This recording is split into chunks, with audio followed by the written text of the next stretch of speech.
executive session on today for interviews of secretary positions and personnel issues. You have something in executive session like that?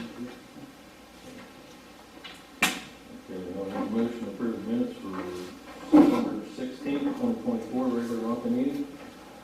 Is there a motion to approve the minutes? I'll make that. Mike Cossick makes a motion to approve the minutes for September's meeting. Is there a second? I'll second. Dixon second, all in favor?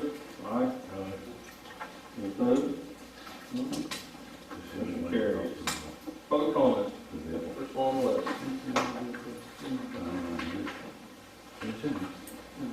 I just wanted to touch base on the bylaws.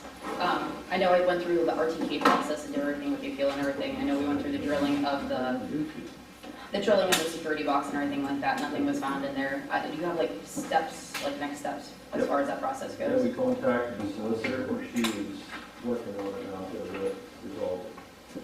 I just felt like a lot of stuff, like organizations revert back to the bylaws. That's what I figured. Yeah. Now, I will tell you, she did tell me we don't have to adopt bylaws, being an authority, under the Authorities Act, but she's going to see about how to adopt. I said my biggest thing was it was proven that there was bylaws previously back in '91 and in like 2016 meeting minutes and everything. It referred to the bylaws. I'm just saying, see no problem here. Mrs. Niemeyer? Yes, I have a question. Well, first off, I'd like to say, I think it's great about the possibility of more representation from Beccaria Township. However, I do have a question for Mr. McCusker. I would like to know if he is placed on the board, if we can expect a more professional behavior from him than what we've seen in the past. No? I'll answer that. Okay, I'd appreciate it. I'm not good with ignorant people. Okay. Okay, moving forward. Any other comments? Carl? Or, sorry, Gary, get it? According to Beccaria Township, or BCIMA, in their meeting a week ago, they stated, and I don't have any proof of this, but it is on film, that that TIMA representatives went to their office to look at maps for the project that you worked on, and they discovered that it was 8 feet below the surface, the line that was in question. According to them, that was erroneous, and that the project driller drilled through the pipe at 4 foot. Do you know the cost of that and what happened? Do you know who the... Excuse me? Do you know who the people working for BCI? Rick, the plant manager, stated this. I'll have it up online for you to see, but they alleged, without any proof, in their meeting, which is an official meeting, that TIMA representatives went to BCIMA to look at their maps of their system because they had to drill in a certain place, and according to their maps, which should excuse TIMA from the liability of it, they said it was 8 foot, so the driller drilled 4 foot. So you're saying you guys built maps? Where is this place you're talking about they drilled? They didn't say. Well, This was just recently that it happened. It may be online, in the videos, but I don't recall Do it. you know anything about it? No, I hadn't heard of that. We'll dig into it. Yeah, that's That's interesting. first I've heard about it. I've never heard Okay, anything thank brought you. up at the meetings about that. You weren't there, but it was at the last meeting. I know I wasn't there. I wish Yeah. I would have been. I'd have straightened you up. Next call. Well, and I didn't make the We're gonna comments. move on. Gary, you done? Thank you for your time. You done?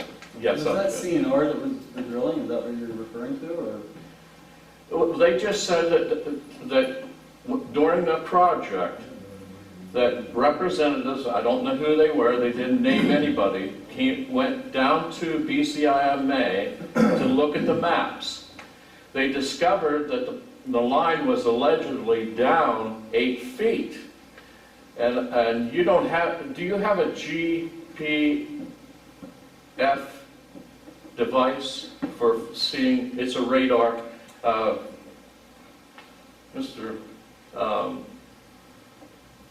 McCusker told me what it was, but I looked it up. Talking about ground penetrating radar. That's the name. I looked it up and I have it as, to put it in the meeting of BCIMA, but they alleged on the maps that it was down 8 feet. So the driller decided to go 4 feet for the water line and drilled right through their pipe. It was the pipe was only down 4 feet. And I just wondered if you had incurred a cost on that. Did they say it was a sewage line or a water line? They didn't delineate what it was. Whatever it went through the pipe. Glenn Dawson Foreman had inspectors out there, they sort of would have known that. Yeah, I hadn't heard That's the first I'm hearing of it. Yeah. I've heard of it too. I mean, CNR wasn't out there on their own. Yeah. Well, just, all I know is what they said in the meeting, and they purported it as an actual event. Yeah, we'd have to know where the location of that was and check with the engineer. Thank you for answering my question, Will. Carl, you have something? Yeah, there are basically two issues. The reclamation, they still haven't come to repair that connection yet. You know, it is kind of getting late in the season. I'm not really thrilled about having a trackhoe in my yard in November when the soil's soggy and They everything. were supposed to be here Thursday or Friday because Jan was home. I just saw it. I don't know if people got far up to them or not. Well, they were doing some reclamation, I guess they call it. You know, That's all they did? They were throwing some topsoil around and throwing some hay around, but of course no Yeah. seeding. They didn't seed anything. They didn't do anything like that. Because I don't think it was CNR, I think they hired somebody else. to Yes, do yeah, it. I spoke with the people who were doing it, you know, and they said, well, they just told us to spread some topsoil and put some straw down. You So know, nobody was down to look at that line where the water's going in your basement. no, they did not look at that at all, and I told them about it. They said, yeah, we were told not to bother with that yet. They just filled in where the curb box, or the curb box is, Now, needs yeah, done at both ends. yeah, that was, Leo, do you want to contact So CNR? I had asked when I found out that they hired us up, you know, I questioned that, and CNR said that your item to repair that is this guy's gonna do it. So, they gotta dig that thing up and they gotta fix that I connection. know. And I don't know what these clowns are doing, but how long's that been? I'll follow up 2 or with 3 CNR months. tomorrow. I mean, you know, if they want to hire, if you guys want to hire a deal or somebody to do it, just subtract it from their bill, that would be fine. You haven't made the final payment, I assume? No. No, I mean, sounds like they're, to me, it sounds like it would be not very cost effective for them to bring a crew up for that little bit. They probably, I don't know, maybe they just don't According want to to the do it. email they sent me, that is part of their work when they're in town. They're gonna be in town Do they have, this week. do they have a time frame when it will be? What, all he said is that they'll be Yeah, that's all I've been hearing when they're up here the next all time, when week they're up here next the week next until time. they finish. But, you what he know, said. I think it's drug on, actually long enough, and, you know, I just don't want it to happen again. I'm waiting for them to get it fixed before I put everything back together. Are you getting any water now? No, fortunately, but we haven't had There's none on time. the ground either. It's pretty dry, too. Yeah, so, but, Yeah, we'll make sure that gets taken care of. I'd really appreciate it if you could, you know, get them on the ball. Secondly, billing. Still having issues with billing.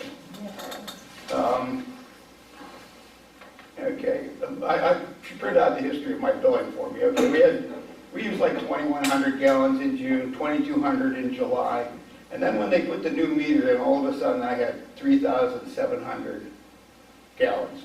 I checked the meter in the basement against the prior reading, it was 26, not 37. Okay, the one up on the curb is not reading the same as the one in the meter, okay? But, okay, I went along with that because I talked to Ryan, he said, we'll wait and see what happens. Okay, then the next bill I get tells me that I used 724 gallons.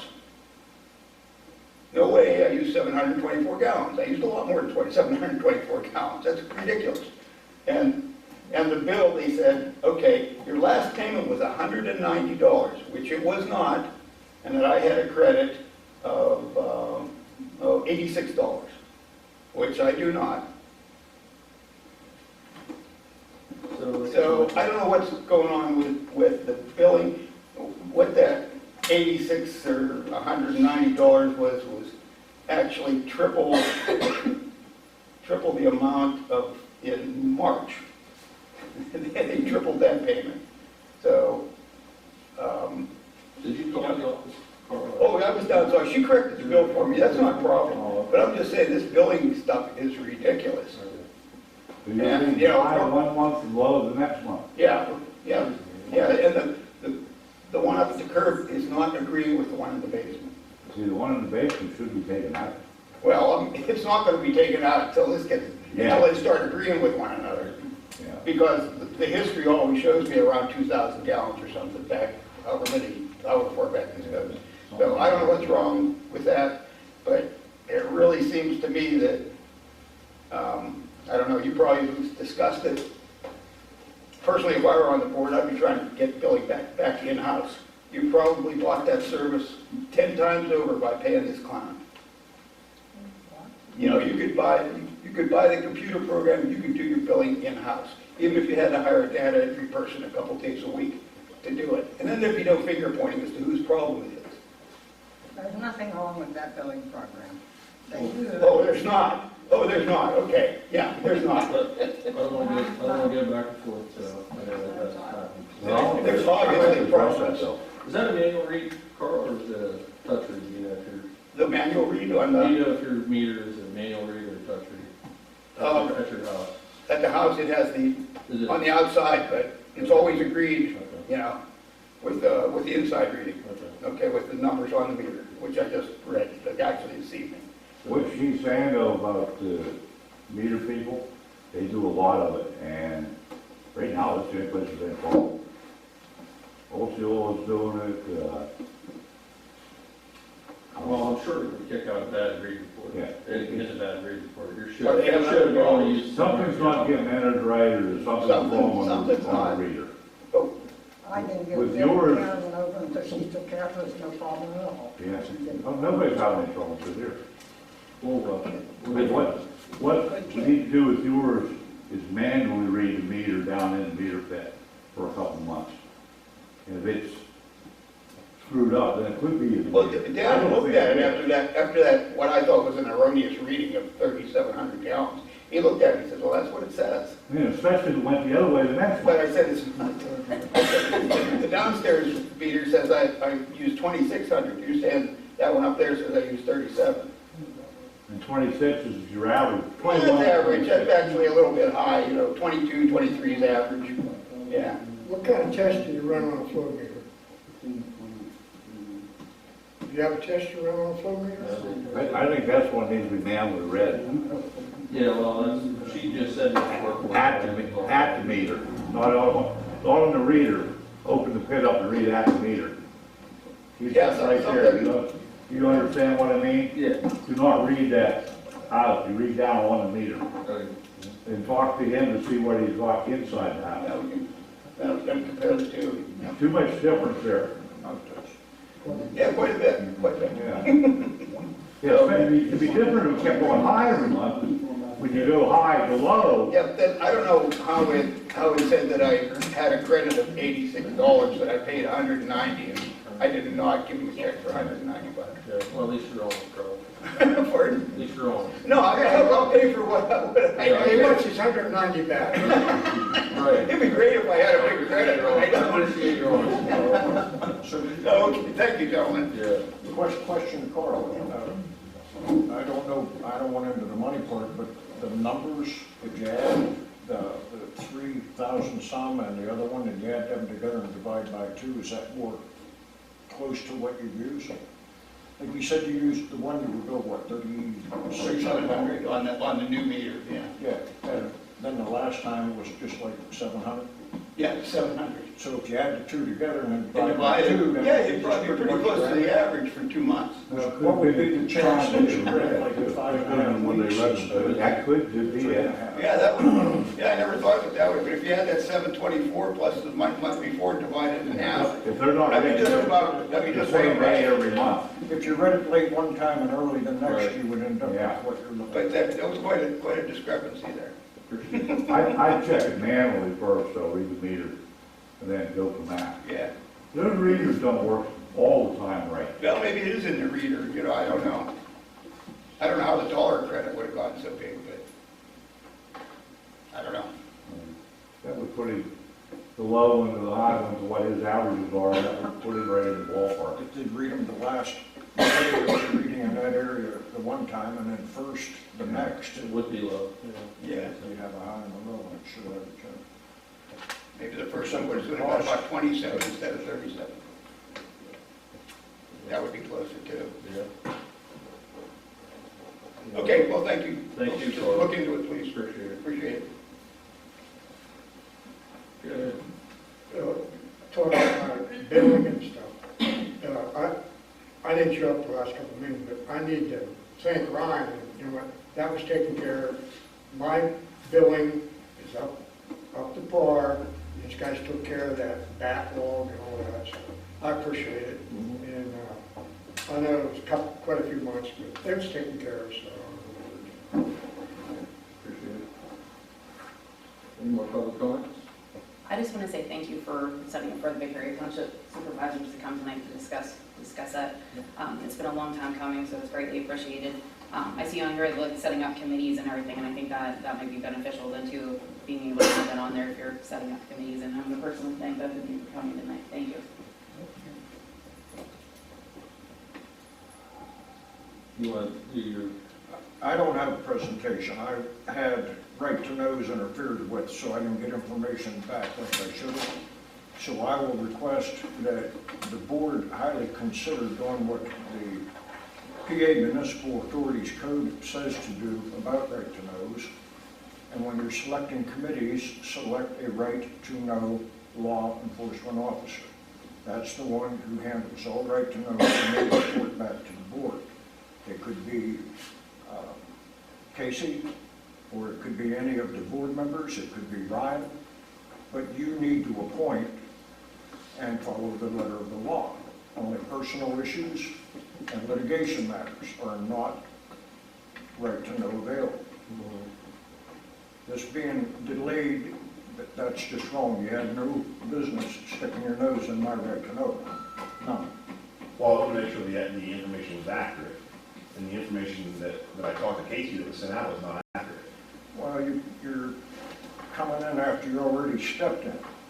I didn't know about it until she told me about it, but I'm not disagreeing with you. I think that your recommendation is a good idea, that to verify the information we send out.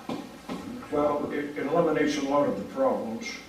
If you lay out what you expect of that right to know law officer, then only if they have questions. Yeah. So, yeah, I mean, we really don't really, the right to know laws are what they are.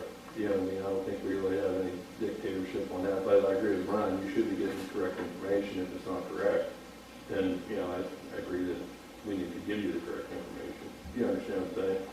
I don't think anybody's denying you the information, we just want to make sure you get the right information. well, I don't have what I need to talk about what I really badly wanted to talk about. Okay. So I'm going to give my time up, but before I do, I want to do what Lynn Colby did, and I want to thank Mr. Niemeyer, Mr. Youngkins, and Mr. Niemeyer for coming to represent their people. Again, it's long overdue, and thank you for showing up. Thank you for hearing tonight. Yep. Any other public comments? Not being heard, we're going to move on to presentation of the structure. You good with that? You good? I'm good, thank you. Okay, engineer's report. Okay, CNR hired a landscape contractor to address all the punch list items. He began work last week and will continue working through this week. Our inspector John will be up tomorrow to check on him, and I'll make him aware of these couple items that we discussed here to follow up with them on. CNR also had submitted a cost proposal to add solar power and a sensophone system to the system flow meters that we installed. This would allow you guys to monitor the flows in those meters remotely so that, you know, they can be used for leak detection if you're out in the, you could save you from just having a guy standing there at the meters while you're out doing leak detection. It would be helpful in that aspect of it. So their proposal there would be two systems. Their proposal was $21,260. Looking at the Penvest budget, I think that we could pay for most, if not all that, with some leftover funds that we have. We have some money left over in administrative costs, a little bit in legal fees, financial accounting costs. We have some money left over on the permits, and then if we can quickly get this project closed out in the next couple of months, there's a sizable amount in the interest during construction. That's going to return to us? No, if you don't spend it, it will just go back to Penvest, and it just won't be part of your loan average.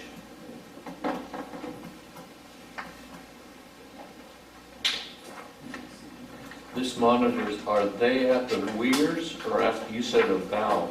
Flow meters. Flow meter. Flow meters. We put in two magnetic flow meters out in the system at strategic points that we could basically divide the system into sections.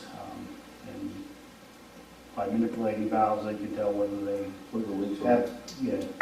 So, I guess I have one quick question on that. Would that eliminate the meter that we would need at the tank then, you think, or not? Do you know? I don't know that that would eliminate that. Do we still need the meter at the tank if we have these or not, you think? For leak detection? tank? Yeah, for leak detection. Wasn't that a big thing? I think you still need it to work, the flow meter tank to work. The whole idea of SensePen is to send that data back to the, It's still not. now there's a quote in the operator's packet for So that. you think we still need that too? In between. These are two different completely things. This $21,000 is the two solar additions or change requests for the meters that are going to be up from Slanktown and across Shortcut, and the other one I believe is over in Crestview. Is that correct, Liam? Yes. That's for both. Yeah, that's for both of them. So that has nothing to do with the tank. No, So we just don't need the tank. Yeah, I Completely separate. Excuse me, Mr. Chairman, you said about the meters. That meeting on the 11th, I had mentioned about a meter in the vault up the reservoir so that you know how much water is coming out of the reservoir. Is that something that has been discussed? Yeah, we've been discussing a lot of things like that, upgrades and things like that. We're gonna have a work session too to discuss that, it'll be publicized and stuff like that. You're talking about the one feeding the line to the plant. Right from the reservoir, there's a vault. There Yeah. should be a meter in there so that we know if there's 100,000 coming out of the reservoir, or how much of that 100,000 is making it to the plant. Wasn't that set up one time for a meter It in? was, yeah. Why did they do away with it? Do you remember, Bill? That was way after I was out of here. When we shut down well one, we were still not online with the plant, so we didn't need the reservoir, they didn't need the meter, so they took it out and used it somewhere else now. Really was having to comply with stream flow, we should have a meter on that, what the drawdown is of the reservoir. Well, I don't think that matters to the drawdown. Huh? Just what's going to the plant, not the. That's what's going through the plant, the drawdown. You have to report. Because we're gonna have to start, Yeah, right. we're gonna have to start metering what comes, not metering, but put a weir in of what's coming in to the backside of the dam. That's what I've been saying. Because I'm pretty sure when it's times like it is now with the flow, the permits can be lowered. I think they said they can do it. Right. That'll keep more water, more available water for the town. Yeah. Do you need a motion? But you're gonna have, On the change order, Is that all you got? Pardon me? Is that all you got? Just the only other stuff I had, CNR did not submit an application for payment this month, and I prepared MS payment request number 5, and it's ready for the submit and for reimbursement. That's it. Yes. Anything else for legal, Paul? we should act on this and, well, we'll know whether we're gonna do it or not. You had this the last meeting too. So you close up the, close the PennDOT account out. Is this something you guys want? Sounds like we have the funds for it, I think. Wouldn't be a bad idea Yeah. for leak detection. That's my personal opinion. And this covers both meters. Both meters, the one at Crestview and the one at, on Shortcut Road.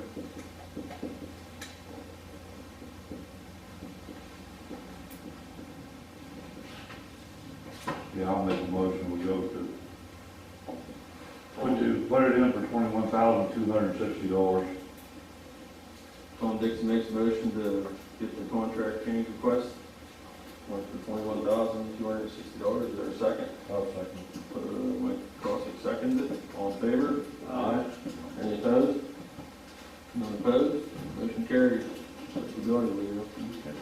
How long did it say it takes to get material and get it done? They didn't really say, I was looking in here to see if they had any lead times on the quotes, but I didn't see any lead times. Probably when they get done drilling all that limestone down there in 81.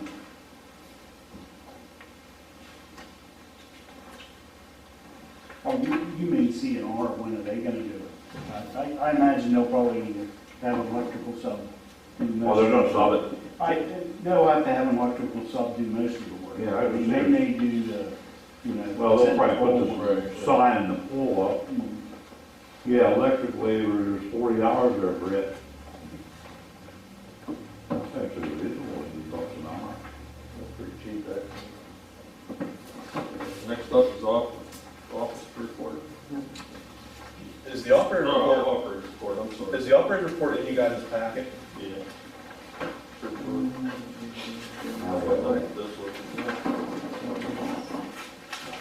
I don't see it. That might have been the one that you gave me coming. I asked if there was a packet, that was probably mine. I thought this was right. Keystone?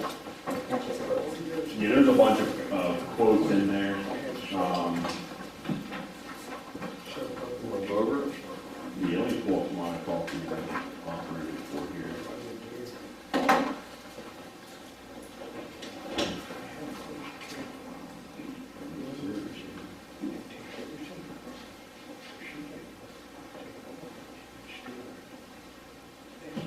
Okay. The very top, the 20th in the month of September produced 3,713,900 gallons of water in the month of September. And just to go back to Mr. McCuster's point, there is a definite need for this water authority to crack down on water loss. Jeff Gallaher has been saying it. Numerous other board members have been saying it. And the gallonage report from the rack system, there was 2 months in there that showed 1 month that IMA billed for 13 million gallons, I believe. Don't quote me on the exact number. The other month they billed for 10 million gallons. And I asked Casey to get with Randy and see how. I didn't even know truck or something like that. Yeah. But, so Casey, I think Randy's out of the office, he said, but they're going to look into that and provide some feedback, because it starts, that water loss number starts there. Minus some leak detection we can do on our own, so you can compare the produced numbers to the amount billed and see how much you're losing, but, How much we produce in a year? around 115,000 gallons. Is that an average? I'd say it's an average, yeah. There's months, there's days where you're under 100,000. There's days where you're over 130, 135. That's pretty decent dollars. But no, I just wanted to clarify that. The reservoir is currently down 2 feet.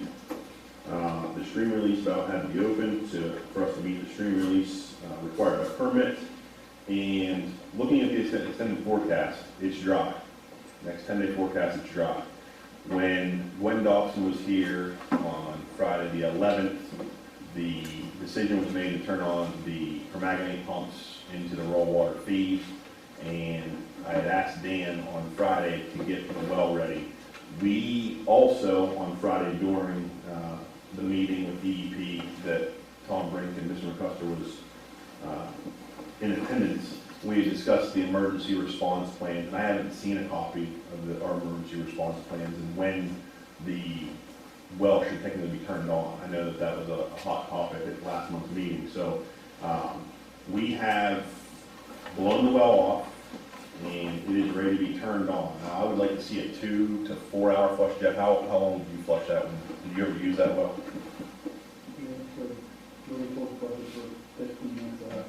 Okay, I think I'd like to see a few hours of flush there just to make sure, because it hasn't run in several years, I guess. So I look for that to be turned on this week. Someone had mentioned, it was maybe Nick at the meeting, Bill or Tom, if you can recall, I don't have the minutes in front of me, but the emergency response plan may have noted be somewhere between 4 and 8 feet, that when the reservoir's down, that well be turned on. And so we were quickly approaching it, and if the weather's dry, we're not getting any rain back, it's gonna come a little bit quicker. So I would expect that well to be turned on in the near future. Along with that comes increased cleanings. So we will probably need to order cleaning chemicals for those membranes. I don't have the CIP book in front of me, but I think that they were doing cleanings every 7 to 10 days when that well was running last. So it's something that we usually do every 6 weeks will be moved up to maybe every week and a half. So we will be using some more cleaning chemicals if that was to happen. They still have hot heating. We did a CIP last week. That's in my offered report. And Schedule B is scheduled to be done this week. They have come down some, but they are not where they were in March or April of this past year. So going back to the Friday, October 11th meeting, Nicholas Bark from the Pennsylvania Department of Environmental Protection was brought in to discuss some concerns, legitimate concerns from Mr. McCusker regarding the reservoir release to Hawkenberry Run, as well as some other permitting issues, questions that we had. Tom Brink, Ken Stradline, Daryl Morris, Dan Mann, Bill McCusker, Nicholas Barnes, and Ryan Beeson were present. Myself, I guess I was present. Nick is going to provide a written statement from the department regarding the information that needs to be collected daily. So there was questions brought up that the influence of the reservoir. So water, I want to make sure I'm clear when I say this, water coming in to the reservoir has to be measured. And I was never aware of that, so I called Nick, and Nick came in, and I guess correct me if I'm wrong, as of right now, we're not going to change anything that we're doing, but he's going to get clarification from the engineering supervisor on if we need to measure the influence, which then we will have to go through and talk about installing a device there to be able to do so, because I don't think currently there's nothing there to do that. I have not gotten that response back from him yet, Bill, but as soon as I do, I'll be sure to copy you and the board members on that. Gwen Dobson and Foreman, Engineer Christopher Eckenrode, along with Leo Drass, were also on site on Friday, October 11th for a walkthrough inspection of the plant to discuss some recommended upgrades. It was brought to my attention that a few years back, Leo, do you know how many years ago Chris said that the recommendations were proposed? It said 6. 6? Yeah, it was And out of some of those recommendations, some of those were actually implemented during what project, Leo? We had to do some chapter 109 updates. Okay. But not all of it, I don't know if it came back then, if it came under finances, but some of those recommendations were not completed, and we have been experiencing, I think you guys heard me last month say that our SCADA system on the plant computer had crashed. From what I'm being told, I'm no IT expert, but from DJ Lamming that came in to fix it, the IP addresses were wrong, so he had to reprogram that, and I don't know how they got mixed up. I don't know if it was something that was bound to happen, but my concerns now lie with the computer system. DJ had mentioned that the SCADA system that we currently operate our plant at was put in, or I'm sorry, was sold and manufactured 20 years ago, and then stopped being sold and manufactured 15 years ago. So we tried to contact Rockwell via Paul through our tech service agreement, but they weren't really of any help. Sent us a quote, I think I reported back on last month's meeting, of $7,400 to come in and inspect and provide some recommendations on what they would recommend. DJ Lamming does this, and he's done this for a lot of different systems. He provided us a quote. It is attached to your operator's report. It is lengthy. There are a lot of different upgrades there that hopefully you guys can sit down and look through, and we can talk about it as a group. And I think that the engineers need to be involved, especially Chris Eckenroad, as to what is needed and what can be put off, what IMA is susceptible to or vulnerable to at the moment if something was to break or fail, to keep us operating the plant. If the board has any other recommendation, there are not a lot of contractors, and Leo, if you have any other contractors that you guys design work like this all the time, if there's other contractors out there that you use for SCADA, please email me and the rest of the board. We can reach out to them and provide, spec sheet to get the cost. The only other company that I knew locally who completes that work is Keystone Engineering. I had just met this gentleman here a few weeks ago, working on a project for another water system, and we exchanged contact information. I reached out to him, and his quote is attached to the author's packet as well. I think using round numbers, the project in whole is going to be around $100,000. There was talks of maybe including that into the Hockenberry Run 12 project, but I think that that's something that the discussion that the board should have and move forward from there as to how they want to proceed. There are I think there's one quote in here from the meter guys, and I'm trying to find it here at the moment. I believe it was $4,400. You give a cost breakdown in front of you. There was two different projects spec'd out in that quote. One, we had talked about putting a finished pH analyzer at the plant because it didn't have one for water quality purposes. I feel, I think the engineer can agree with me, that pH probe is warranted at that plant, especially when it's not manned 24/7. So you got to read down through the line items of the meter guy's quote, but that $4,400 includes the purchase installation of that pH meter, but it also is the repair for the flow meter at the tank. And I'd asked him to break it up, and he couldn't get it to me today before the meeting, so it's all in one. I don't know that Ethan is capable of, so there's kind of two elements to that pH probe installation. We need to purchase the pH probe, install it, and then once it's installed, we need to send that 4 to 20 million signal back to the SCADA to record it on the historical dailies every so many minutes. I think there's so many readings in there, actually within a minute. And that provides data to your calculation for your CTs. That's one of the things. So we run a pH right now in the plant, but we would have an online 24/7 analyzer that would constantly provide feedback into that calculation. That calculation then could be made live so we can verify that we're in compliance and set up alarms to notify us when we were getting close to not being in compliance with the CT calculation. So I think that we can have a further discussion on that. If you have any questions, please let me know. I know Dan couldn't be here tonight. He has some family members who were ill. But there are some quotes in there that he received for the trucks to get equipment that they included in there. You guys know better as to what you wanted there, what you were willing to pay for as far as what work you wanted done.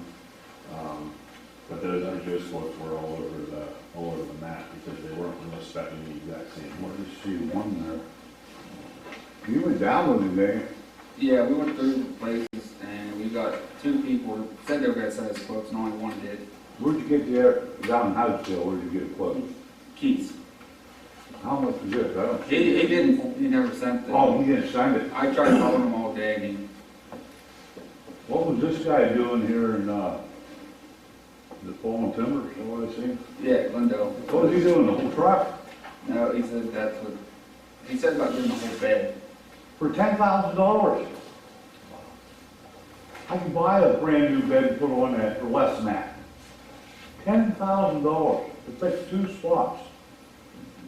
He said most people won't touch rust work anymore, it's just, What was that? he said most people won't touch like rust marks anymore, it's, Just replace parts.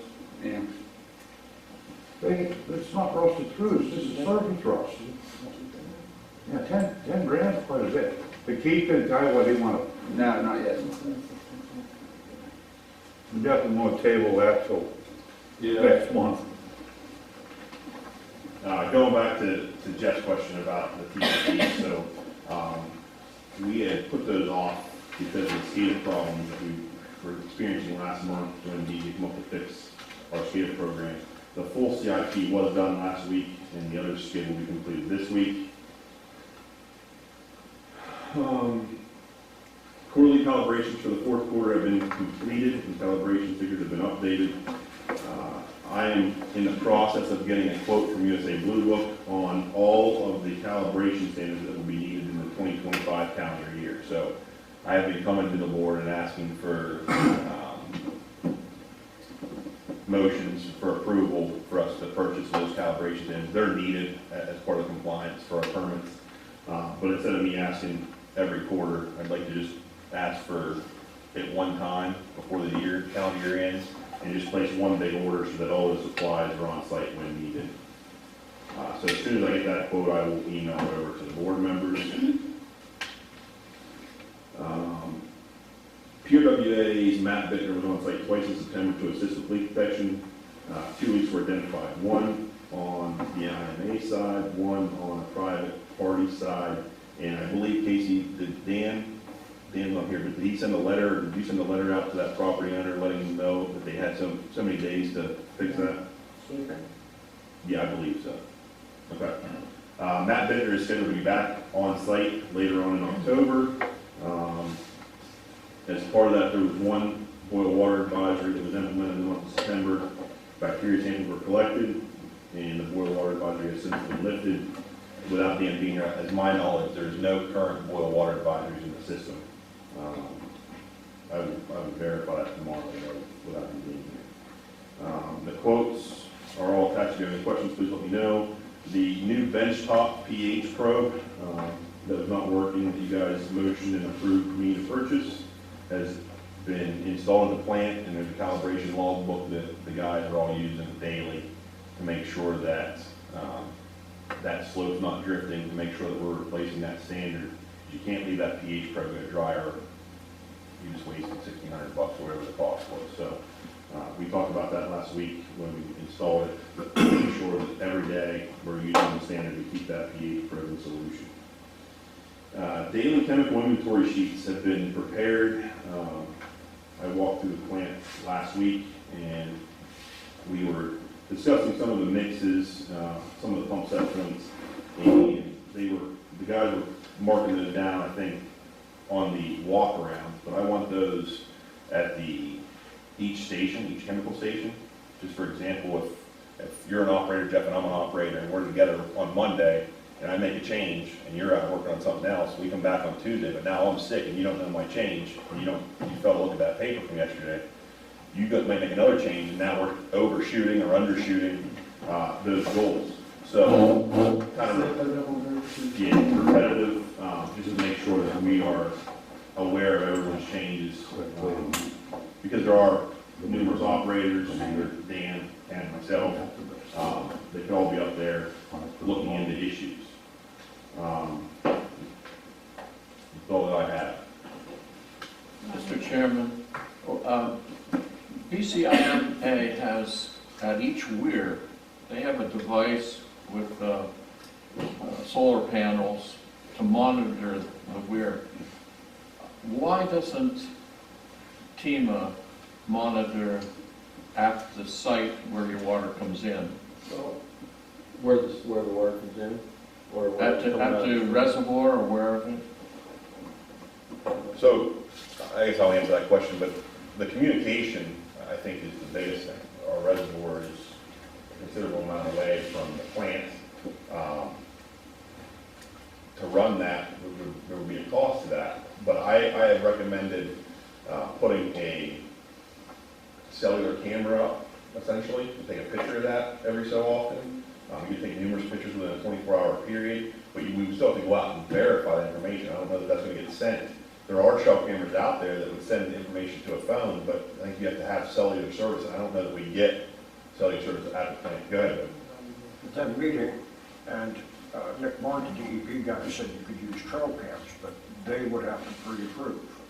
But if they met their standards, that would work, and you would just have to intermittently do a visual to make sure that they're monitoring. Well, so I was gonna say, I think we still need to do a visual of the line. You gotta make sure you got it like once a week do a physical, Yeah. but you could do your daily Like it wouldn't monitoring, do, rely on the it trail wouldn't cam. do, it wouldn't do away with checking the reservoir altogether, like No. we'd still have to check it. But it would give you some relief, and at an instant, you know, I mean, all you had to do is the days of each clickety-click and you got it, so. I have one question if I'm allowed, please.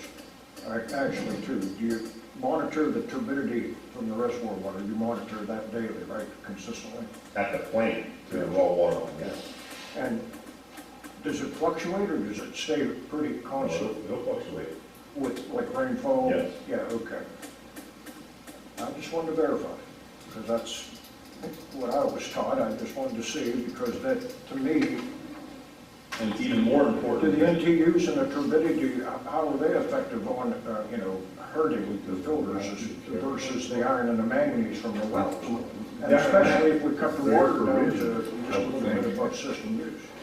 The iron and manganese is the issue that comes with the membrane, it's going to foul the membrane. But they were A designed, backwater. I'm sorry? they were designed for that. Understood. Understood. I'm not saying that they're not going to remove it, they'll remove it. You might increase your cleans frequencies. More so than the turbidity from, Particulate's easier to be removed than iron and manganese. I thought that chemical that you put on loosens it, and then the pressure is what pushes. I'm not sure what chemical you're referring to. You referring to a cleaning, or you referring to, so you permanganate the raw water source, to try to oxidize that iron and manganese. But what do you use, caustic to do your CP? What do you use for the CP? Well, it depends on if you're going after organics, or you're going after metals. There's different chemicals, citric acid, caustic, a combination of chlorine in there. You really have to sit down and decipher what you're trying to impact, what you're You know, what I would calling. like to have left with in this conversation is, I would like a trial period, and this is just me, you know, and just talking, but a trial period of the well blending, say, 20% of the reservoir, and see what effect it does in fact have on the filters. But with the same thing, tightening the system up so we're not pumping twice what we need. I understand. So, you know, if it's running half the time, of course, you won't have the flushes off. So, all right, I don't mean to take these guys are waiting to talk. Thanks for your time and answer. One more follow-up. We didn't hear the percentage of, it was 50/50 in leak detection and all that. I won't know that until we get a number from Randy on accurate bill and gallons.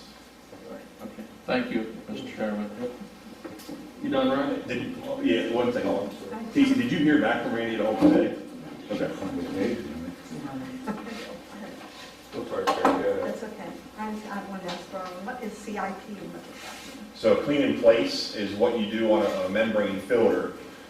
You take it out of service, and you would soak a chemical on those strands, and basically, the chemical would be attached, whether it be organics, metals, and then you would send that to your waste stream, so you can clean that filter back up. If you don't clean it up, that filter starts plugging up or fouling, you run the tendency to break a fiber, or you run the risk of building your pressures up. Something could, your J-hooks could blow apart. There's a few different things that could happen there, but it's, CIP is clean in place.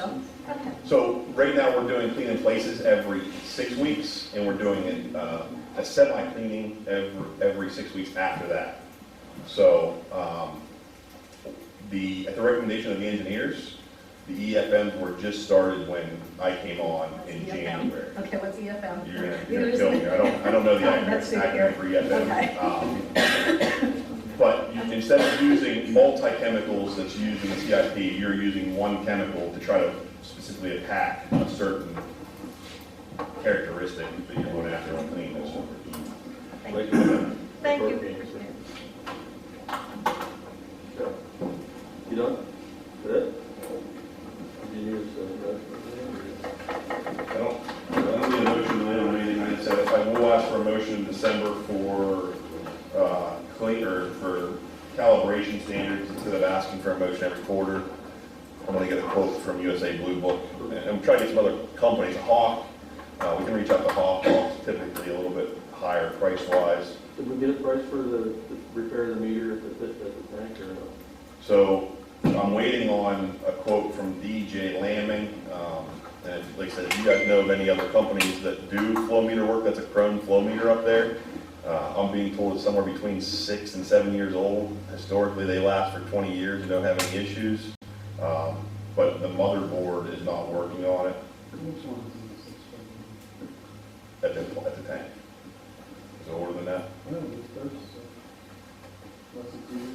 Okay. That's information new to me, so. Regardless, even if it was 6 years old, it shouldn't be bad. Well, either way, you don't have to quote very down. There is one quote in your packet from the meter guys. I believe it's in there, it's for $4,400. Okay. But that cost is the pH probe installation along with fixing the tank. So you got to kind of separate out the two. Okay. Good. I'll support it. Motion to pay bills.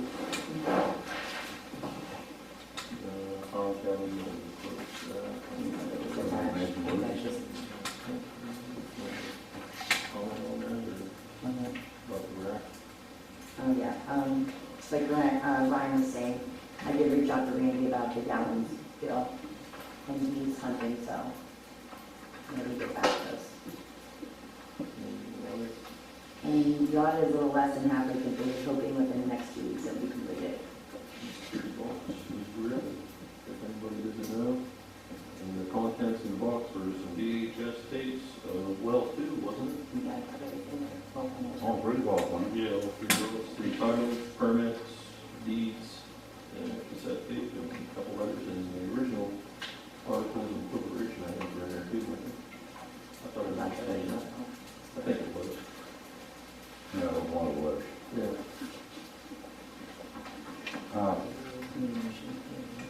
We need a motion to pay the bills under this stuff. Mike Cossick makes a motion to pay the bills, is there a second? I'll second. All Dixon seconded. All in favor? Aye. Any opposed? None opposed, motion carried. I apologize, I do want to jump back in there. I don't want to see us have any issues with the lab. I know Casey and I spoke today. Do we get that total number, Casey? Do you know it? I was like 3,000, I can't remember. I want to say it was like 2,300, but looking through that bills, the payment to Pace was $521.52. I I don't know, were they outstanding balances when they sent those invoices in, Casey, or were they just a normal, do we have enough time to pay them? From September. I don't know what the protocol is at PACE as far as what's, I just don't want to see them not report any of our information because we didn't supply them a payment, but there is actual invoices that were sent in that are more than that 521, I just don't know what that number was exactly.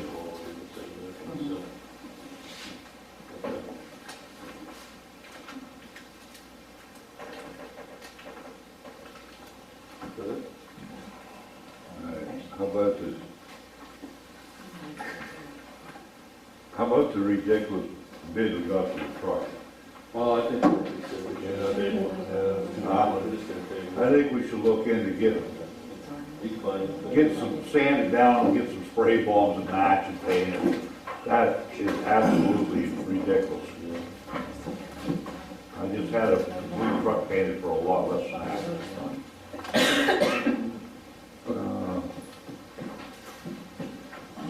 Following towns for this, I'll let her go ahead and get them, they're under the $250. That's okay with you guys? Yeah. What was the other thing? The truck. Just read next week, right? He's going on.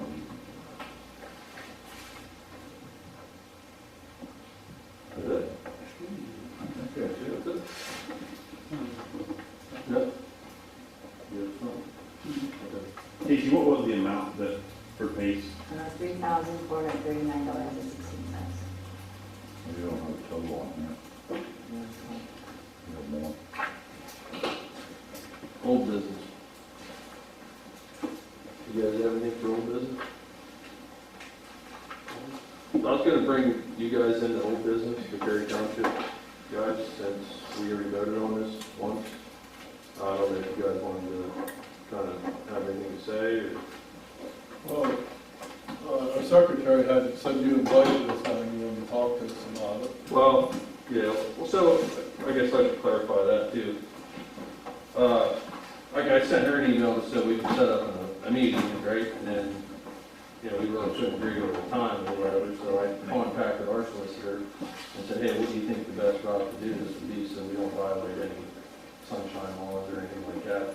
And this was her recommendation, and that's why I asked for you guys, well, secretary an email saying, you know, just let them down and speak, and we can do that. If you guys want to do it now, or we can talk after the meeting, or, I just don't want to violate any sunshine laws, because we already get accused of that enough as it is, even if we don't do it, so. Sure.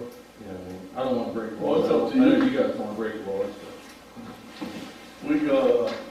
We had a petition Yep. up to us, signed by like 100 and, I asked when I called before the meeting, it was like 120 maybe, give or take a few signatures. The people of Beccaria Township would like to see equal representation, and so then they wanted to know if we would send a letter of support. And yeah, that's what the people wanted, so we sent a letter saying that we would support that idea, and then I guess it's up to you guys on what you, yeah.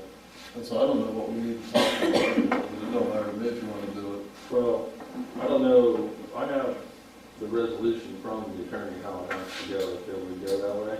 What's that? The resolution to make that happen, I have it with me from the attorney, that how it has to go is the board has to, here has to approve it first. And then it has to go to the IRVONA Borough Council to be approved. That's how it's set up. And we did vote on it, and I don't know what month it was, you don't know if it was. Yeah, it's right. I got proof right here, so. That's right. Okay. Well, according to the solicitor, I don't know the law, I'm not an attorney, I'm not gonna try to tell you. I'm not either. But we already voted on it here, and it didn't pass. No, we both brought a slideshow over. Oh, yeah. And, you know, the best way I thought the way to handle that was say, you know, does anybody on the board have a change mind?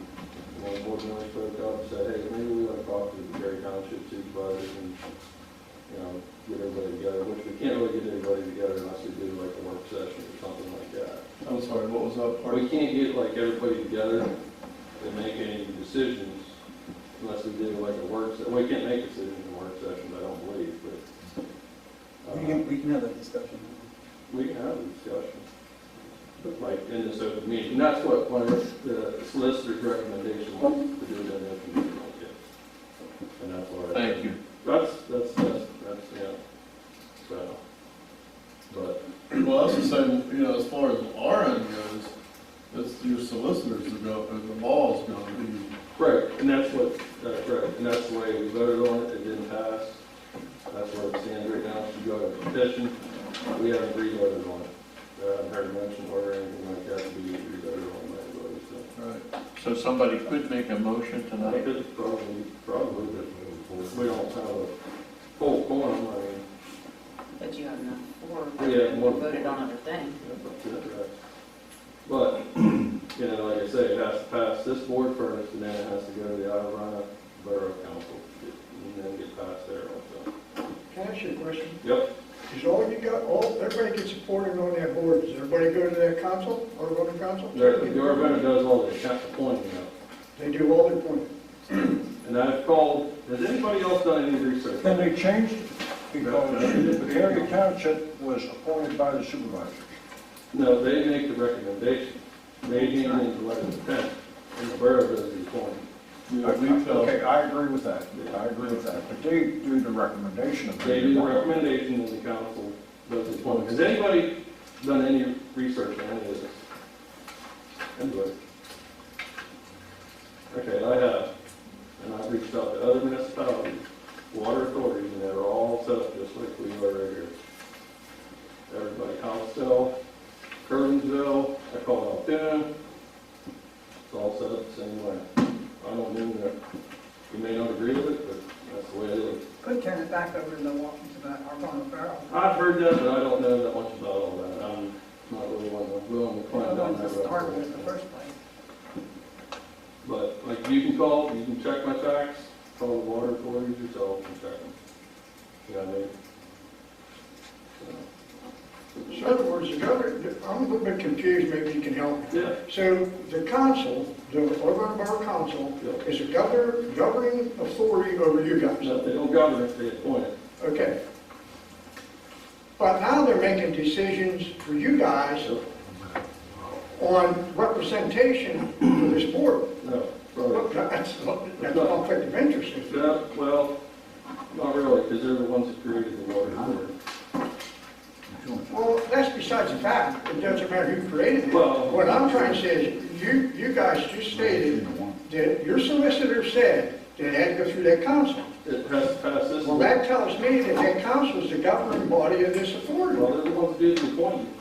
You know what I mean? That's the way it is. And like I said, I've called all, you can call out in the water authority, guess who does all the appointing? Altoona City Council.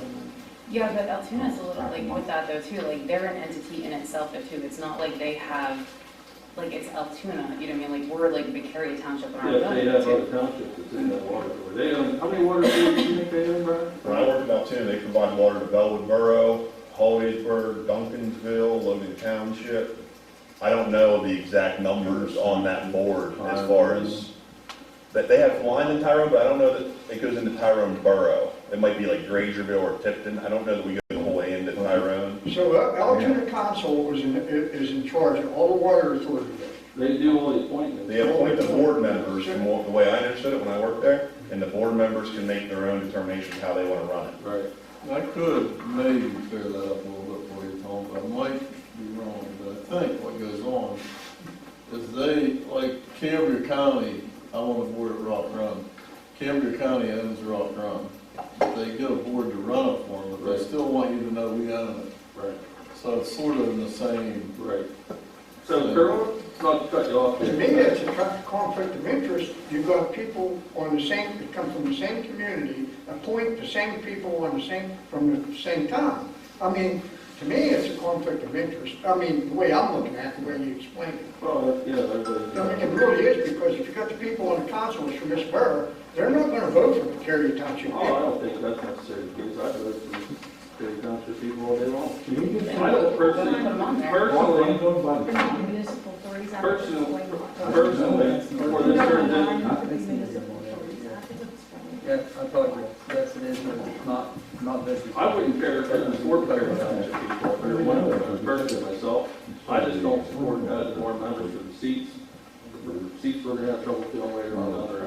But you already have That's at my least opinion. 3 people willing to. Yeah, well, I got a secretary or two like that. It doesn't matter to me.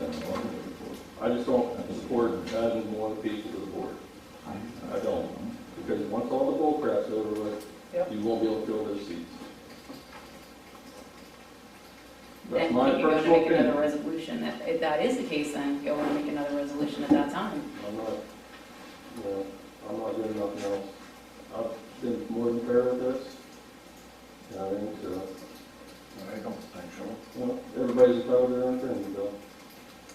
You know, when IRVONA, the water, when they wanted it through the town, they wanted to form the municipal authority, but having no credit and no standings with the state, they used the borough to help get them incorporated.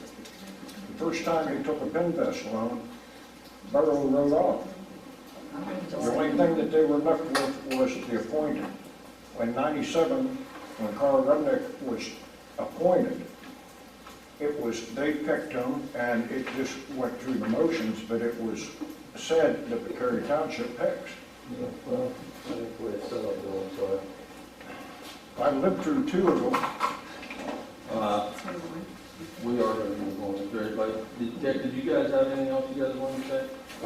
Well, I guess I was asked, well, and it's true what it is, we had 120 petitions signed on people in Beccaria Township would like to have more representation, and we just want to let you guys know that we supported the Beccaria Township's thoughts. I think you guys are pretty outstanding supervisors for coming down here and supporting that, showing your support. I really do. And I've read every name on that petition. Some of the people I hold in pretty high regard, but it's still not going to change my opinion on it.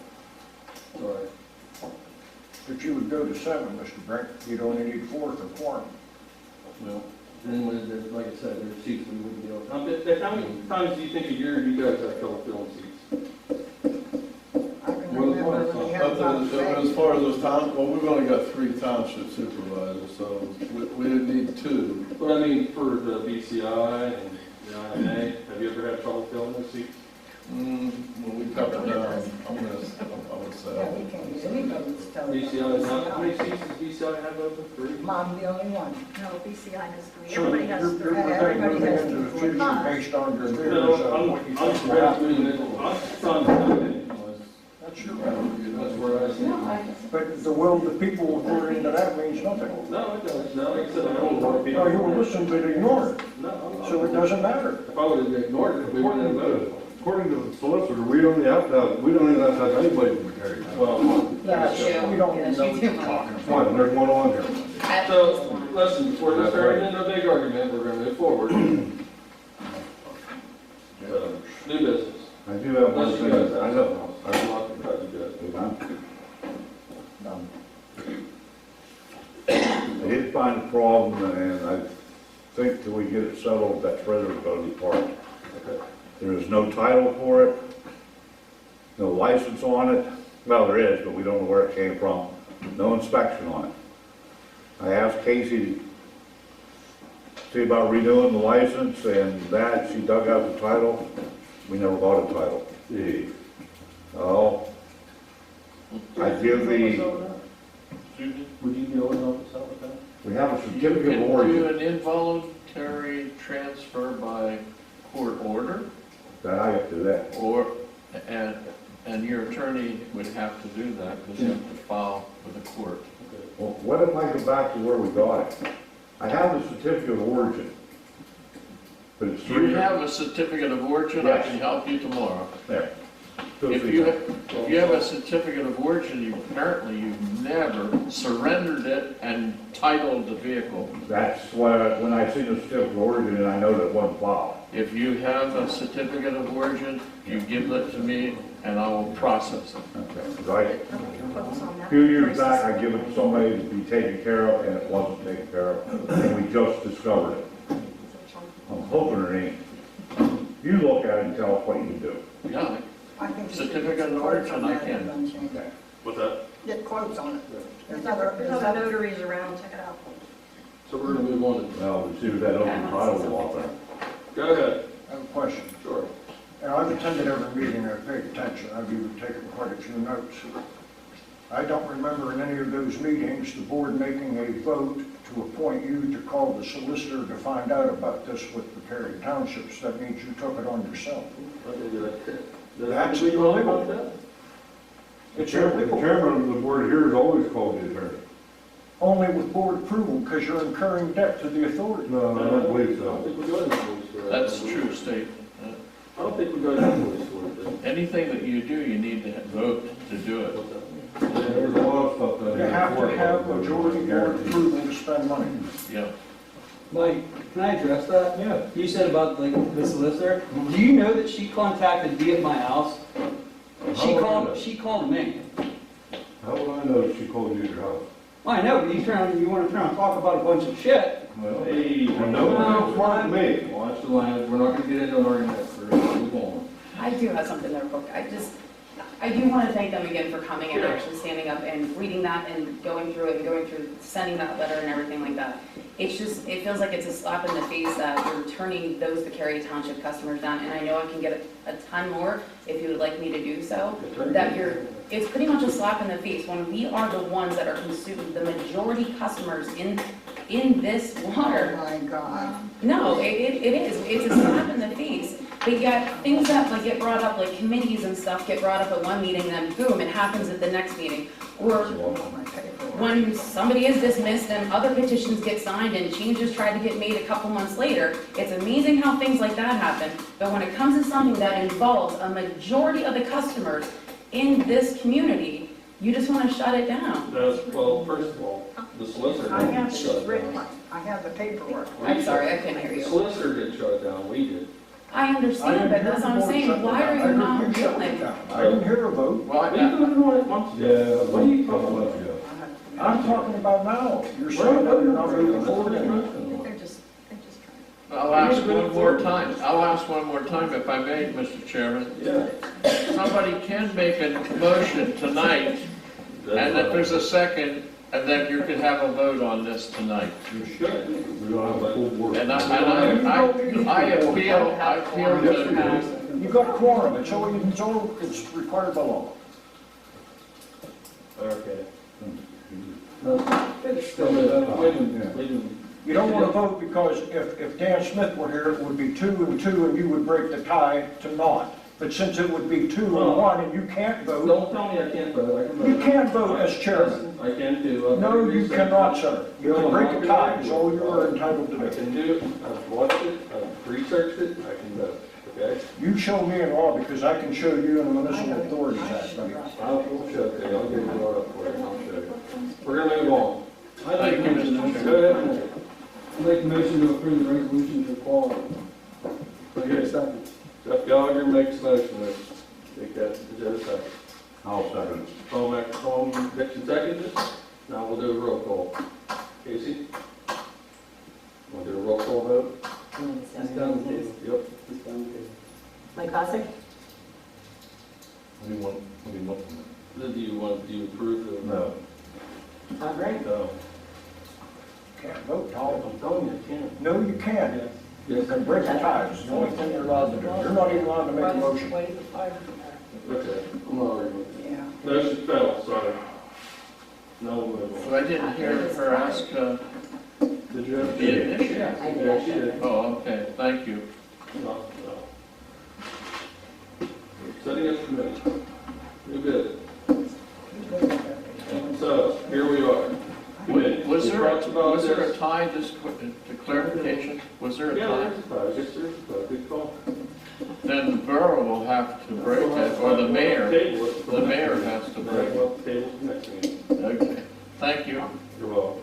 Thank you for the initiators. Good call, you're right. Okay. New business, committees. Setting up committees. I did some research on that too, believe it or not. And either we can do this 2 ways. We've never adopted Robert's Rules of Order, but, so either the chairman can appoint committees, or I think we should be able to vote on an act on, like we do members, like for president, treasurer. I thought that might be a better way to go on the ride. Any comments on that, community guys? You're saying committees, are you talking board member committees? Yes. Or No, outside, no. outside Board member committees first. only? Board members committee first. So, like, I think personally, I know Ryan and I have discussed it, like, we should have, like, I don't know if you want to call it like an upgrade committee, like a plant committee for the upgrades to make. Do you agree with that? Didn't we discuss that? Yeah, I think that when you asked me about that you gotta watch creating so many that you water it down. I think that the first and foremost that you see everywhere, not just, when you look at one authority or one company, a safety committee is number one. I think we need a personnel committee too, I think, after. So, I guess I'm kind of looking at you guys and see what you guys would like to see as board members. Under your personnel committee, how many people are you looking to turn on have on the phone? Probably two, at least, minimum, I would think. We're almost a year removed from turning around and removing a person from here, and it was 3. I don't understand how that's gonna work. You want to turn around and appoint a committee of 2 to turn around and make a recommendation to the board for them to turn around and vote. No, I'm not making them vote, just to bring issues to the board to vote. Right? Is that the idea of committees? To bring issues to the board to vote on. Recommendation. Recommendations, yeah. Yeah, That's their what I'm- recommendations, they're the ones that are trying to looking over it. Right, that's what I'm looking for. Hey, I'm just looking for some help here, that's all. I'm not saying it's something you gotta do, I'm just looking for, I know Jerry, I spoke to you about these committees and Generally, the chairman appoints. I have no problem doing that, but I don't want to be that guy that gets keys and making decisions without approving it by the board. No. That's what you do in open meeting. In a governmental like IRVONA Borough, the chairman is to appoint, Well, I know under Robert's Rules of Order, I saw it, that's what I researched. but you don't have any But rules. we're not adopted under it, that's why I figured it'd be better to Yeah. make recommendations from the board. Well, since we can't find any bylaws or anything, what are we gonna do about that problem? Well, like I said earlier in the meeting, the solicitor is researching that to see what we have to do to resolve that. That's in her hands. That's out of our control. You guys want to table the committees? You want to think about it? You want to enact on them? What are you guys thinking here? I really think it could be handled with 5 members at workshops and stuff like that, I don't. Yeah, if we just do workshops? You can't, to do a committee, you cannot put more than 2 people on it anyhow. But as doing it as a workshop, all 5, or up to 5 of us can meet. I don't see any sense in the committee. That's my opinion. There's 4 other members here too. No, 3 tonight. No comment. No comment? All right, we'll just table for now, and see if we can't come to something on that. But you said it's up to, about the bylaws, and that's up to the solicitor, but, It's not up to her. She has to do some research to see what we have to do to move forward to create ones that has we're everybody, not required to have them under the authority act. right, and we don't have to have them under the articles of incorporation either. The way I understood her now. But we did have them We at did. one point. I Like, believe we did, because. we had this conversation somewhere along the way from, and I don't want to put a timetable on it, but if it is the 90s or the 2000s, we had this whenever I worked there, we turned around, it was a $500 spending limit. Nowhere on a piece of paper anywhere did I turn around and see a $500 spending limit, unless it was on the bottom.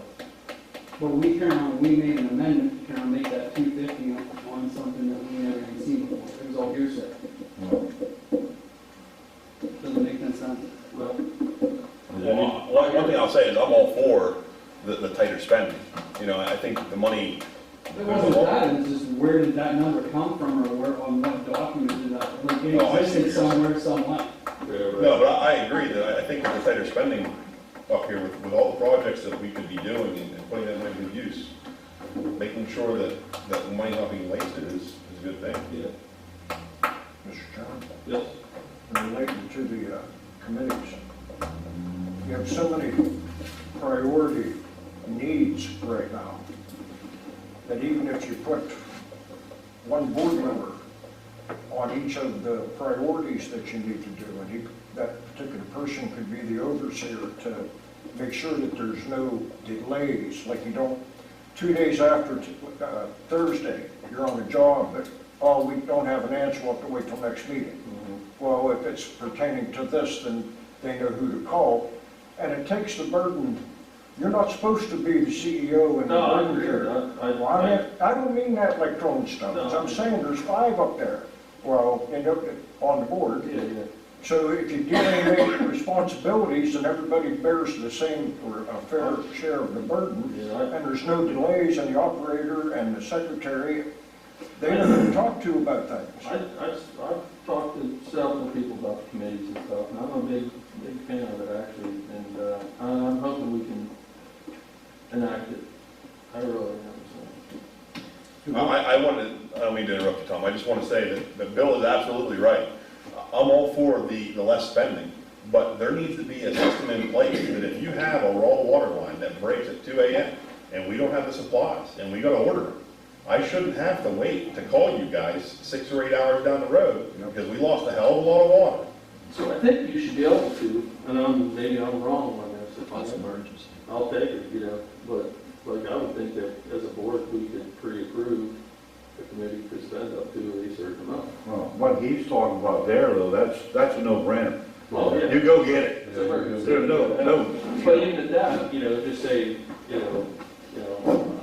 take the committee, you need something for in the ditch or running a line or something, you can prove, you can have the committee. approve. Yeah, I'm not saying that I'm not going to do that, but in technicalities, I'm in violation of what you guys implemented. Well, excuse me, but what you all did when he requested about building up the parts inventory, I believe it was 1,500, and you said that won't scratch it, and you moved it to 25, so they Be that the he same could keep his inventory. Well, you're allowed to blanket approval Right. to a ceiling Right, that's board approved and then handed to them. right, I agree with that, and I think that would be a good thing. Personally, It's like Jeff said, there's nothing in writing in that, but I was under the impression that was, she needs ink for her printer, she needs paper, stuff like that, up to $500, she can go take care of it. that's the way I like it. Because she's the one that is accountable for it. When you guys look and go, what's this? She better be able to show you the receipt. My problem was, there were people going buying T-shirts and stuff like that on it. I went through one bill, had camping supplies on it, still haven't found out what that is. No, okay. You know, maybe it was wrong, I don't know. But nobody will give me an answer, and I went to the guy that signed for it, and he still won't give me an The answer. whole gist of it is efficiency and good communication. I think Ryan has the right idea, Yeah, what the federal government does, because I used to work for the federal government, and what we used to do was, we had $2,000. right, The secretary could approve up to $2,000 for emergency, because we did air conditioning, refrigeration, stuff broke at night, you had to go get parts. Yeah. And it was a hospital issue. You had to fix the stuff immediately, you couldn't wait the next day to get approval. $2,000 depends, carriage over. Then if they needed another approval, in our case, it's the chief engineer approved it. Yeah. So, if you needed more money. Right. But the only part is, that makes more common sense, because he's out in the field. Yep. You guys are all sleeping. I agree. And he gets called, he's gonna have the authority to get the money to get the parts as fast as he can to get it fixed. I don't know, it worked out fine. I think it'd be a good thing. I want to elaborate on what Tom Dixon had just mentioned. When we first started here, I was looking over some of the invoices that were coming in and how we were purchasing supplies and trying to track down where supplies were going. And the way that it was when I first came here is, what's the store right up the road here on the main drag? Lucas. No. Regal Mart. We would purchase from Regal Mart and they would invoice IMA. They would invoice us. We have copies of the invoices. The invoices would say a date that we were there and an amount. It would not give a listed description. And I said, not under my watch. I don't agree with that. There should be full transparency. When you spend money, it's used for this.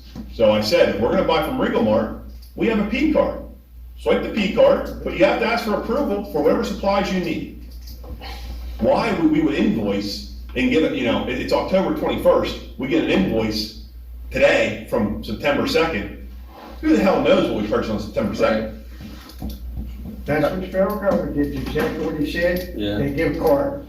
You needed a thing, up to $2,000, you go get the parts you needed. If it came over that, if it carries you over, or if it was a dying emergency, you could have called in and said, hey, look, we gotta get some stuff. Yeah. One of those purchases were made, and we had to turn on the sign. I don't think in the past when the We had to line, turn on the sign, and we actually. lines broke, you need a key, a coupler, some repair couplers. Right, need some pipe. you whittled it down to 2 people. You whittled it down. No, that don't- You whittled it down to the secretary, which is the person holding the purse. Yeah. And actually the person, and just like he said about the invoices, it's gonna clearly explain every part that you bought.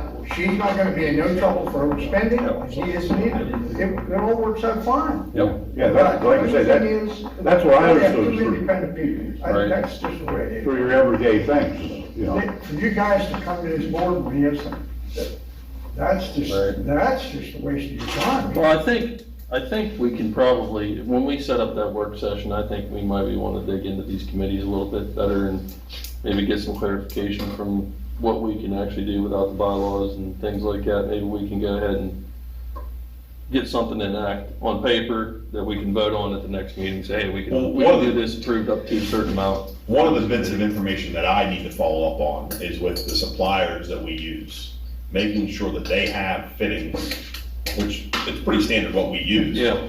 But the way that people do projects, we just get done doing a, $1.1 million project, that could white belt be out for 3 days. Well, And God forbid, if we have a break in those 3 days, and they haven't got their supply stuff, built back up yet, and we don't have it on site, then we're scrambling. Well, I'm not gonna wipe them out, but I did give Dan some numbers to get couplers, in case, hopefully the line don't break, but what if somebody digs into it, we need a couple couplers for that type pipe here. especially if it has a long lead time. And I also gathered some pieces out of the garbage for repair pieces, leftovers, somebody stole them.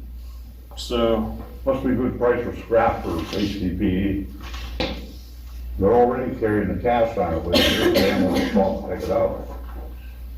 And he did ask me if you were down. Ryan, you don't keep my stuff on stock? I mean, We do, but I don't know, I don't know what's gonna be underground until I'm there. Matt could say one thing, and we're hoping that they're 95% accurate, 98% accurate, but if something got switched at 2 o'clock in the morning 5 years ago, did they go in there at 4 AM after they buttoned it up and do it? Who knows? I'll be the first one to admit I'm not perfect, right? There's times where it'll slip my mind to go back and change a map or update information. So you hope that your maps are right, but I'm not gonna bank on it. Right now, we don't have couplers for the new lines. I got all the numbers, it's supposed to take care of, it, nobody want to order. But that should have went through, really through me. Some of them are. Yeah, maybe size diameter. Yeah, they're Like Ryan said, depends on What it is. That was, what's what too we, bad you didn't include that in your contract. Yeah. long lead time. Yeah, that should have been in there, really. Yeah, At least 2 of each. yep, should include it, but nobody thinks that. Like I said, they throw all this pipe in a dumpster, I went down and gathered out some nice 8, 10, 12-foot pieces, laid them out there in the yard, and somebody took them. Probably needs to- It's no good to anybody, it's weld pipe. Nobody has a fusing machine. So, about to cut you off, Tom, but quotes for flow meter repair, is that something you had in here, Ryan? That's what we talked about. DJ didn't supply us with one today. Okay. The one from the meter guys is in there, but that's what I was saying, was that 4,400 number. Not all 4,400 was the flow meter. That was a combination of the pH probe on the finish line at the plant, along with the flow meter repair. Then the SCADA, quote for the SCADA, you have that? Yeah, those are just, there's a lot of information there to digest. I would like to see you guys review it. If you have any questions, we can discuss it. I'm not an expert when it comes to SCADA, computer programming by any means.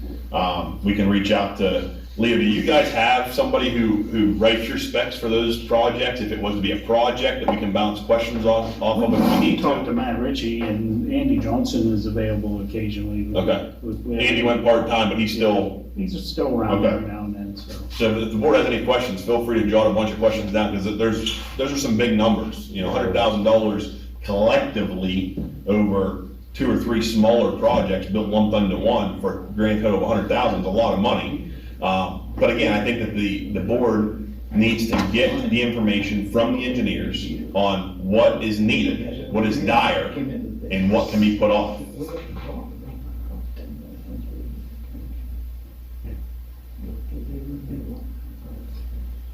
Yeah. I'm looking at my calendar, sorry. Motion to approve. You need a motion to approve the heating oil for the lowest price? So going back to Tom Dixon's point is, I don't know how often you guys go through heating oil. We could have a really bad winter, we could have a mild winter. When you were there, Jeff, did you order more than once per year? You never ordered it? Is that automatic? No, I didn't set up automatic fill because I didn't want to spend the money without it being approved. Yeah. So I think the way I was planning on doing it, and the board can tell me differently, I was just gonna, when we needed more oil, if we already pre-approved it for a certain amount, to call and get the quotes and not go with the same, maybe not the same supplier that we did last time, have it quote-based again, go with the lowest price. But at least that way, we don't have to wait, like these gentlemen are saying, until the next meeting. Right. If it's 10 below and we're getting low on fuel, let's have it. Who is the lowest price? I don't know who delivered the last location. Rusty. All I know is bought at Jacobs last, since I've been on there. That's all I know. I don't know if it's ever been shopped around before. The quotes on the last 2 months ago when we approved that, and they came and filled the tanks up, and I think did they bill us for that? The quotes that I reached out to were from Jacobs, Nittany, Rusty's, and was there a fourth one, Casey? Dots. Dots. Okay. So if there's any additions that local companies, that do that, I can reach out to them, or if you have, if you want to set it up with one company and just have it on fill, auto refill and then bill us for whatever the current market price is, that's up to you guys. I just wanted to make sure that I was not overstepping my boundaries. Was Rusty considerably lower than the other 3 or not? It saved, I'm gonna say it saved us $100, $80. On how many gallons? I'd have to get the exact number, I don't know. That's not a huge tank, is it? They filled all 3, but not all 3 were completely empty.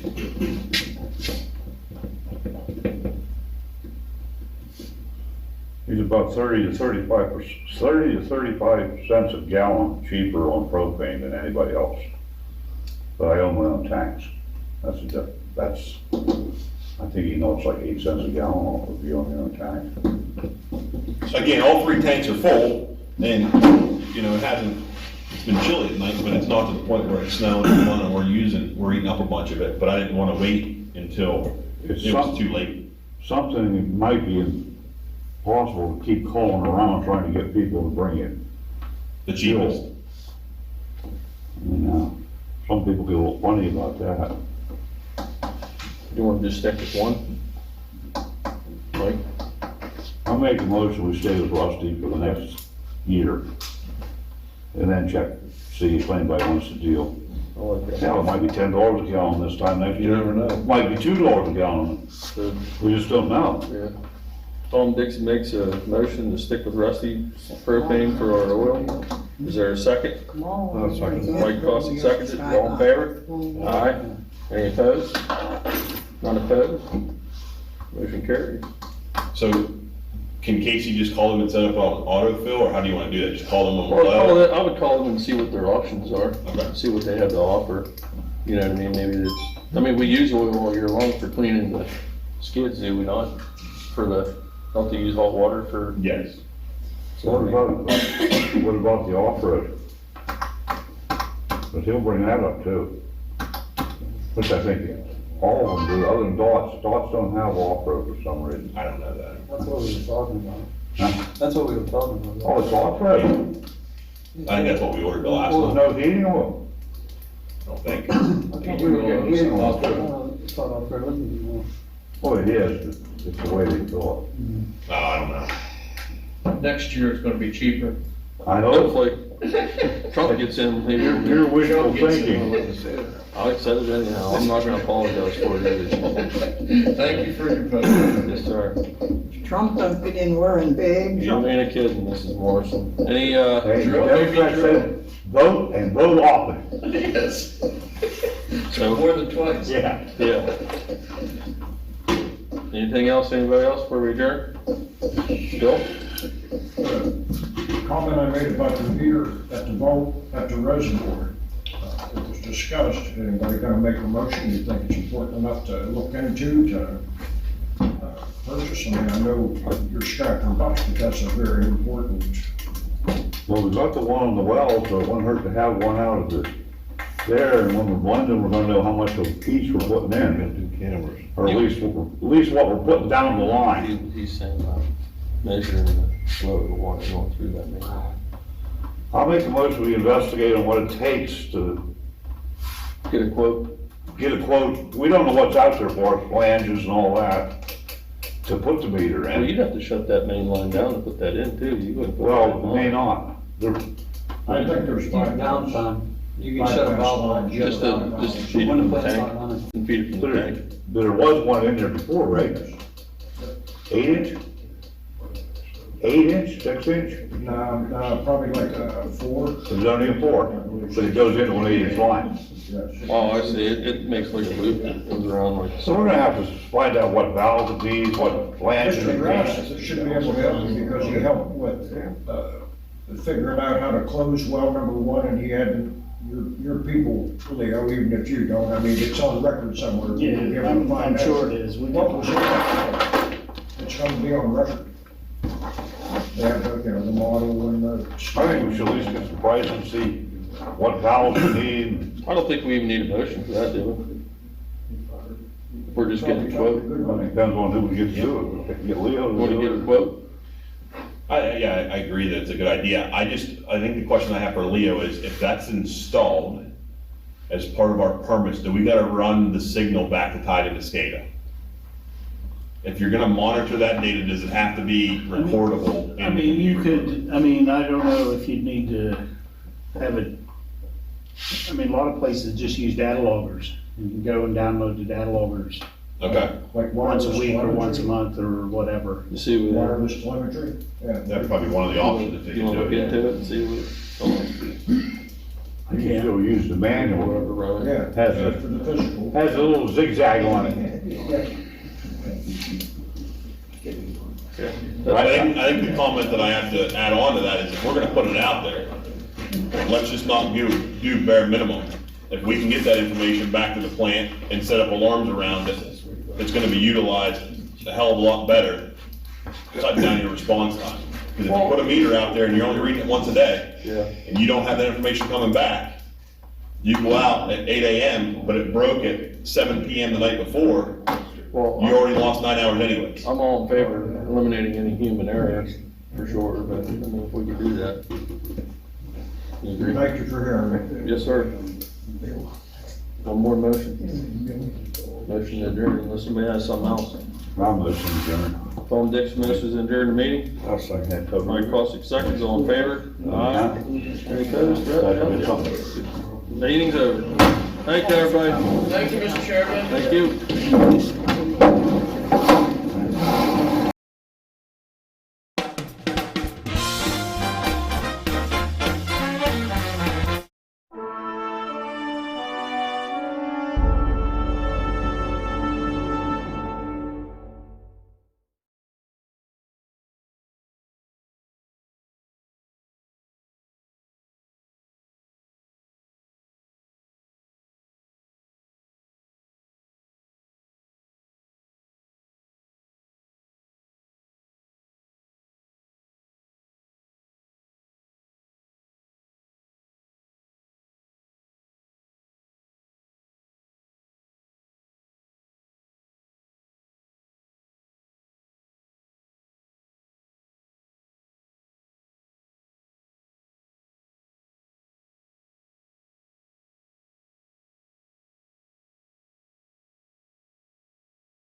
quotes that I reached out to were from Jacobs, Nittany, Rusty's, and was there a fourth one, Casey?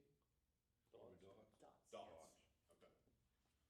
So if there's any additions that local companies that do that, I can reach out to them, or if you have, if you want to set it up with one company and just have it on fill, auto refill and then bill us for whatever the current market price is, that's up to you guys. I just wanted to make sure that I was not overstepping my boundaries. Was Rusty considerably lower than the other three or not? It saved, I'm gonna say it saved us $100, $80. On how many gallons? I'd have to get the exact number, I don't want That's to. not a huge tank, is it? They filled all three, but not all three were completely empty.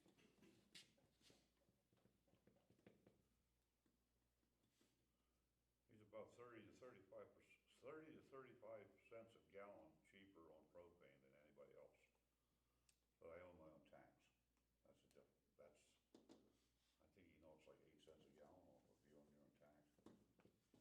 Again, all three tanks are full, and, it's been chilly at night, but it's not to the point where it's snowing and blowing and we're eating up a bunch of it, but I didn't want to wait until it was too late. Something that might be possible to keep calling around trying to get people to bring it. The cheapest. I mean, some people get a little funny about that. You want to just stick with one? Right? I'll make a motion, we stay with Rusty for the next year. And then check, see if anybody wants to deal. I like it. Hell, it might be $10 a gallon this time next You year. never know. It might be $2 a gallon. So, We just don't know. yeah. Tom Dixon makes a motion to stick with Rusty propane for our oil. Is there a second? Mike Cossick seconds it. All in favor? Aye. Any opposed? None opposed? Motion carries. So can Casey just call them and set up